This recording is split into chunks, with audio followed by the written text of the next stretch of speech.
இன்னைக்கு வந்து பெரிய நல்ல மாஸ் லீடர் வந்து விஜய் அவர் வந்திருந்தாங்க. வரக்குள்ள வந்து இது மாதிரி வந்து 200 நாள் ஆகியும் எனக்கு வந்து பதவி கொடுக்க உரிய அந்த பதவி கொடுத்துட்டாங்க. இன்னும் வந்து பொறுப்பு ஒப்படைக்கல அப்படின்னு சொல்லியிருந்தாங்க. அவர் என்ன நினைச்சிருந்தாரு, மத்திய அரசு தான் அதுக்கு காரணம் சொன்னாங்க.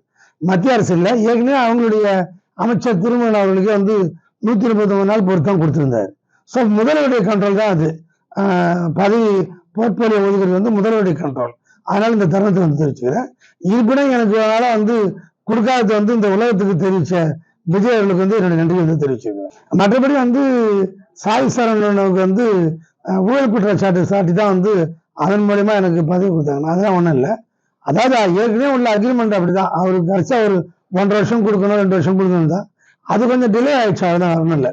அதுக்கு வந்து நம்ம சுரா வந்து தலையிட்டு இல்லை ஜான்குமார் பையனா இருக்கட்டும், நீங்க ரிசைன் பண்ணி கொடுங்க அப்படின்னாரு. அதனால மூலயமா ரிசைன் பண்ணி கொடுத்துக்கிறாங்க. மற்றபடி வேற ஒன்றும் தவறான விஷயமா இல்லை. அதை பத்தி ஒன்றும் இல்லை. இப்போ கொடுத்தாங்க, ஒன்றும் எனக்கு கொடுக்கல, விரைவில் எதிர்பார்க்குறோம்.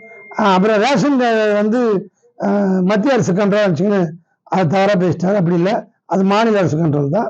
இன்னைக்கு ரேஷன்ல பொருள் போட்டுக்கிறாங்க. இந்த பேட்டி முடிச்சோன்னே நீங்க எதிர்க்க கூட ரேஷன் கடை ஓப்பன் பண்ணிக்கிறத நீங்க பார்க்கலாம். பேசி இந்த விஜயோட பேச்சு வந்து ரொம்ப நல்லா இருந்தது. அதாவது என்னுடைய பத்தி என்னுடைய டாக் எடுத்து வந்து எனக்கு மகிழ்ச்சி அளிக்குது. அவருக்கு தேங்க் பண்ணிக்கிறது மூலியமா.